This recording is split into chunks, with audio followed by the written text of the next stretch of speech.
Gonna run some errands today, Saturday afternoon. Had a question on recent vlog post where I was just talking about cash flow and finances, and they're curious, about 10 years younger than me with a young family, what my current personal burn is for the household and where my passive income is at. That just being down 37% cash basis year to date on the business side, and how that's affecting things, trying to build up my rental portfolio, passive income cash flow, so that at some point that can take over.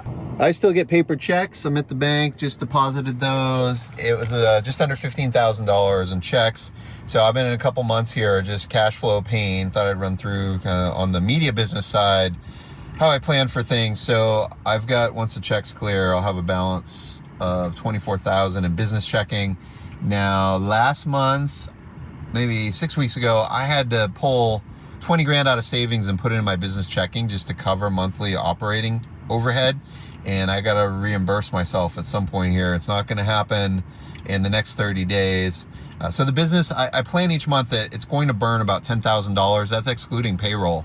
Just travel expenses. Like this month, it's going to be a $7,000 credit card bill and meals, hotels. So I try to keep a monthly balance in my business checking of 20K, knowing 10,000 of that's going to get consumed in business expenses with a 10K buffer. So this is looking like after that $7,000 credit card bill, the company health insurance premium gets paid, the business liability insurance premium gets paid, the commercial auto policy gets paid, my business cell phone gets paid, and whatever other miscellaneous like Amazon, like cable purchases and stuff. I should have 4 grand left over. So 24,000 minus 10,000 in business expenses, 10K buffer in the account means I got 4,000 left to distribute to myself. So that's going to be the take home pre-tax payroll for November 1, 2025. Not great. Full self-driving. Amazing. Beck shooting, not me. It's going to yell at me to keep my hands on the wheel. But I should add, it's only, what's the date today? The 4th. The 4th of October. So it's the start of the month. I'll make more than 4 grand this month because at least one more check will come in before the close of the month. Downtown San Antonio, we're driving for dollars. Next stop is a rental property. I own the house 50-50 with my dad, and we paid for everything. Pay as we went. We've been fixing it up with cash as we go, and we bought the house wholesale years ago for cash.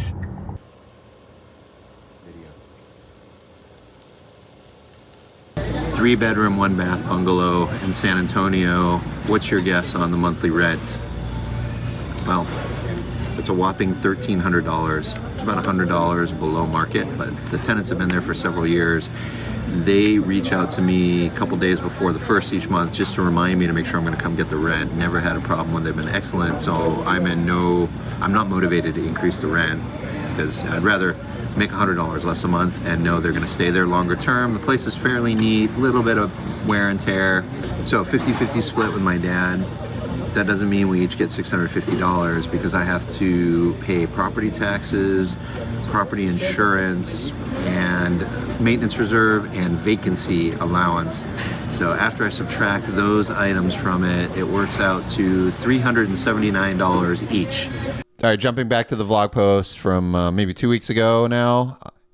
I'm down 37% year to date. I've had a bunch of direct phone calls and emails from other people in the industry, domestically and internationally. And except for a few rare exceptions, seems like everybody is down this year and concerned about next year.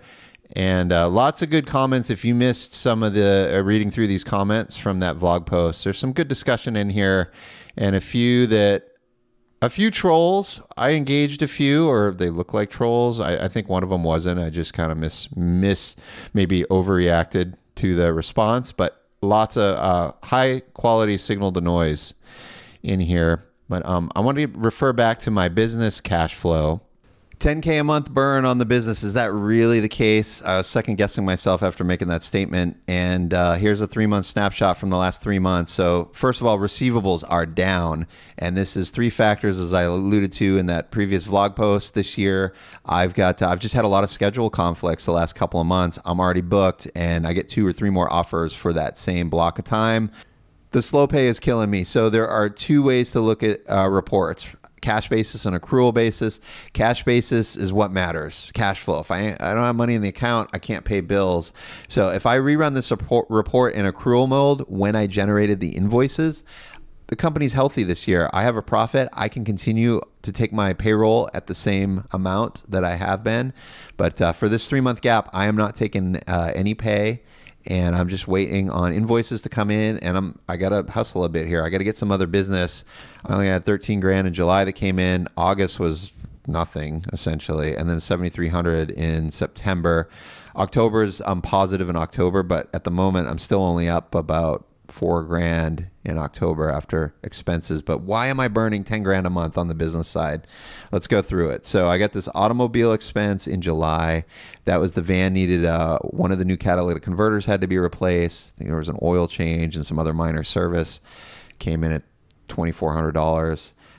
Contract labor, that's just hiring out other crew, people other than me that are not on payroll. Dues and subscriptions. I've got like a Google Drive and a Apple iCloud account and a couple like a Production Hub subscription, that kind of stuff. I'm on a few of those crew listing sites that charge at different, some are monthly, some are quarterly, some are once a year. Fuel, so that's just the van. Fuel in the van. Did a lot of driving in July. I didn't do much in August. That's because I was airline travel. And then same idea here. Insurance. Okay, this is the biggest company expense for the year. I've got medical insurance. The company pays for the healthcare premium for myself, my spouse, and my son. It's a Blue Shield, Blue Cross account. It's $1,500 a month. And then I have a $10,000 out of pocket, which I hit this year. So my total health insurance cost for 2025 is coming in at $28,000. This is the biggest number that I think I can change next year. I'm going to switch back to the ACA healthcare plan that I pay for personally. I had it on the business side because I exceeded the subsidy the last couple of years. I just made too much money. And I also sold some houses in 2024. So I had some capital gains, which put me way over the limits on the subsidy. But 2026, I'll be able to be within subsidy range. I think I can get this down to under $1,000 a month, maybe like $950. Vehicle insurance is my work van. That policy renewed in July. It's about $2,000 and it's front loaded. I got a couple of months where I got to pay the premium and then I'm good for the next 12 months. And same on the business insurance. This is the equipment coverage, liability, inland marine. It's $3,800 for the year. And this month was the, when is that? September. The first installment's a big number. And then I pay 9 months of the remaining balance. Workers' comp, I renewed it. That's vehicle insurance. I think my workers' comp is around $1,000, might be a little bit less. I have customers that require I carry that. I am not in the state of Texas. I'm not required to have workers' comp on myself, but I have some corporate customers in the industrial space. It totally makes sense. I'm going out on a manufacturing floor or out in the oil fields. Like I gotta have workers' comp. I don't know why I got a refund back, but I did. Parking's self-explanatory. Postage and delivery. I had some Pelican cases I had to ship from California back to my home here in Texas. Consulting, that's just more contract labor. It's someone that I hire to do something and they bill me. Rent, I have a small air-conditioned storage unit that I have gear in. It's $150 a month. Looks like 2 months landed in July, the billing cycle. I'm going to get out of that storage unit. I have to purge some crap I have in my garage. I've got 7 milk crates of stuff I've mentioned previously. I still haven't addressed it. I need to give away all that stuff or take it to the dump. That'll free up space to put some ATA cases that are in storage in their place. Repairs, the FX3 mainboard failed on a job in California. Just stopped working. It was out of warranty, parts and labor, $1,200. Service Bureau, I think this is live view data with an overage from the floods story that I covered in Texas. They bill me quarterly for data. Then this other piece might be, I have a massive account, cloud footage transfer. It's just pay per gig as used. Supplies is, what is this? I don't know. I'd have to look, but for the most part, it's Amazon cable purchases, things I need for jobs, memory cards, or stuff like that. That is not a depreciated item, but like I'm going to burn through it this year. I throw it in supplies. And then my accountant, I put in the notes field what the items are.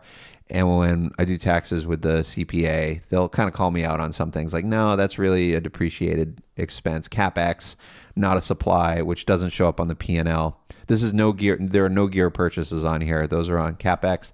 I don't fully understand why those don't show up on a profit and loss. I need to learn about that. And lastly is cell phone, Wi-Fi hotspot, Starlink for field use, and then travel, entertainment, airfare, hotel, meals, taxi. That's all reimbursable. I bill back to the client. But same thing, like I incur the expense and then I got to wait 30 to 90 days to get reimbursed. I'd like to hear some other owner ops, your overhead, business side, domestic and international, other parts of the globe. Please share with me what you're doing, and I'm open to all suggestions on cost cutting measures going forward. All right, thanks for watching.